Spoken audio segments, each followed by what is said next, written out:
Hello, this is your video on putting this chair together, and I'll reference this one since I got it sort of apart and I'm still working on it. I will I'll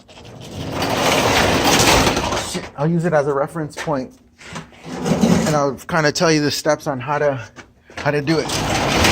But first, I just needed to not have so much light. Check out this chair, man. With this. That's pretty badass. I'm gonna be at the Cinco de Mayo, man. Ain't really gonna know what hit him. And then, yeah, man. So I've just been working, but I need more sales, man. So I'm gonna count on you to sell the shit out of these chairs when you get this. So I will walk you through the assembly process. But check out all these fucking chairs I make, man. I'm going crazy, but I need to start making sales, man.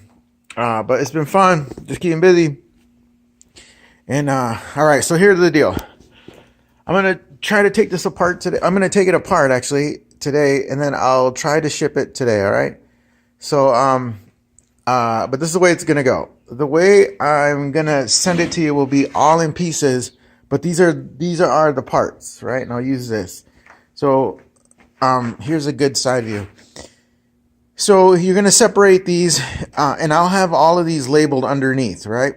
So starting with our brewery one from 1 through 7, I'll have them numbered and labeled underneath on the back on the right hand side, right to left. Every hole is pre-drilled, so just put them in the same hole. With these side ones, start off on a flat surface, right? Don't put the legs on first. So the first one is put your seat slats first. When you lay this on the ground, obviously this is going to be even. Start with 1 all the way through number 7. And I want you to keep the same order because we're going to use the same pre-drilled holes, especially on the side. Make sense? So anyway, 1 through 7, follow them. And then you're going to end up with a gap here. And then you're going to have a 2x6 spacer that goes all the way in between the legs, right? So, and I already have these pre-drilled. Boom, boom. You can't miss it. Throw those 2-inch in there. And all of these screws are going to be 2 inches. The only ones that are going to be small are the ones that go into the back, right? These are 1 1/4 inch. Anything that touches the back, small ones, right? So you're going to have 2 here. I'm sorry. Whoa, let me take that back. These are going to be long ones, 2 inches. All of them are 2 inches. The only ones that are going to be short are the ones that go into the back of the bag, like I said before, right? So you're going to have 2, 4, 6, 8, 10, I don't know, 12 of these. You can't miss it. That's the back. So the back that you're going to get of Michigan is going to be intact. You have a little gap. That's where that goes. And then underneath, you're going to have some big ones, right? You're going to have 4. So when you put it in there, center it, and then put it in. Super easy. So first step, seats. Second step is the front legs. You're going to have them labeled right and left. These will already come intact. Then you could start putting the back together. The back legs have an angle, of course. This is only going to be the shortest board, right? It's 22 inches or whatever. And then the other important thing that you need to do is don't go all the way to the top. Give it a little bit, like a 1/4 of an inch. Sorry, see that? 1/4 of an inch, right? Not all the way to the top because the arm is going to sit on top. If you have it all the way to the top, it's going to bump it up. It's going to look kind of funny, so it'll sit. You should sit exactly flush like that, right? And then screwing these from the top is going to be from the top down. So just be careful here because you know, I mean, it's sturdy, but just don't be knocking it around. Top, and then on the top of these right now because I'm taking it apart, I only have it flush.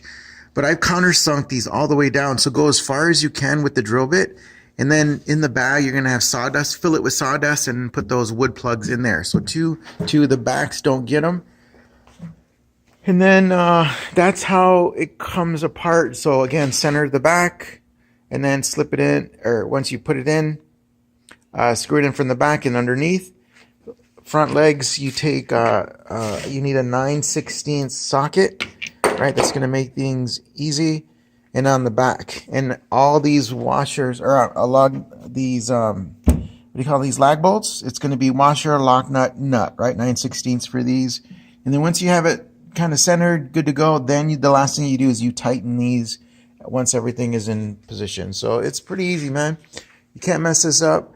And then what else was I gonna say? Oh, something super important. Go to the hardware store and buy this. It's called a spar urethane. Comes in a blue can, clear satin, right?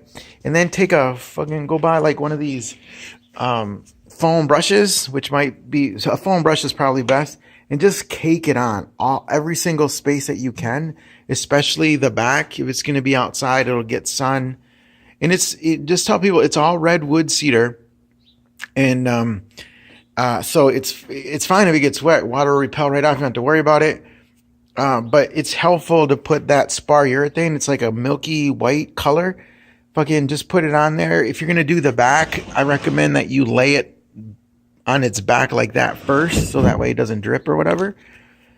So put it on the back, put it on the seat and on the arms. You don't have to do it on the legs, but anything that's the natural cedar, I recommend put it on there and just cake it on.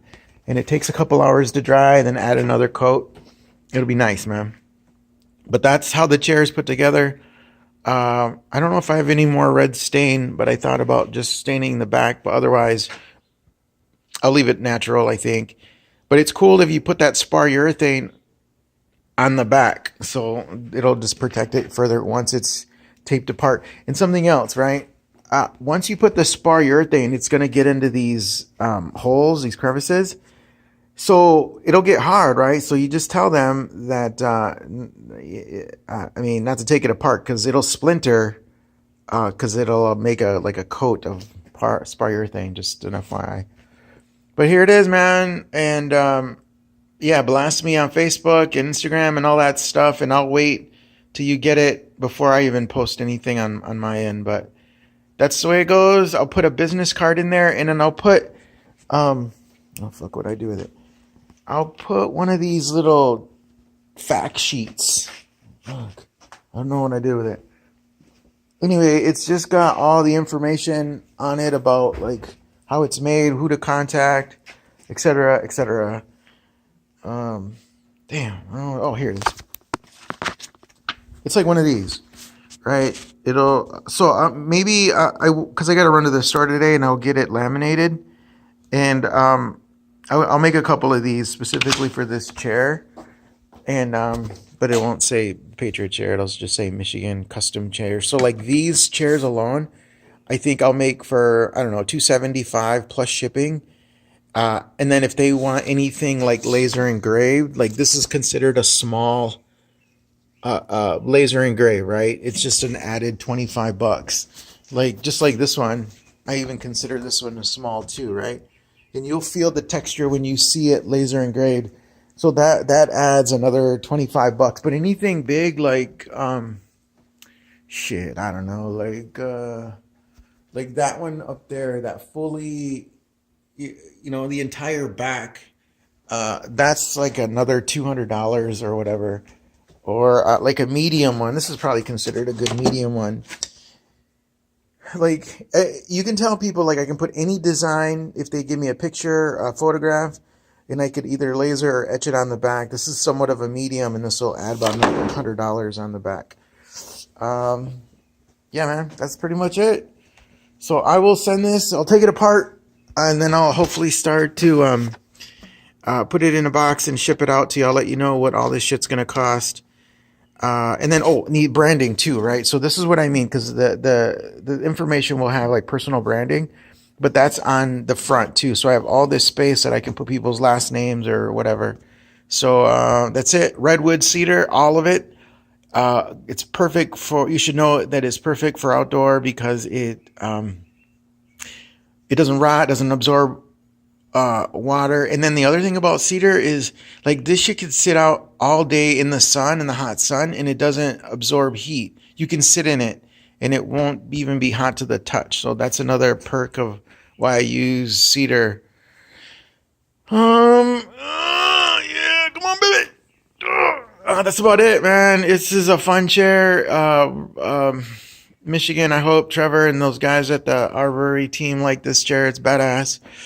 And yeah, man, and I'm making 2 beer chairs. These are going to be beer chairs for a couple. I'm kind of working on that now.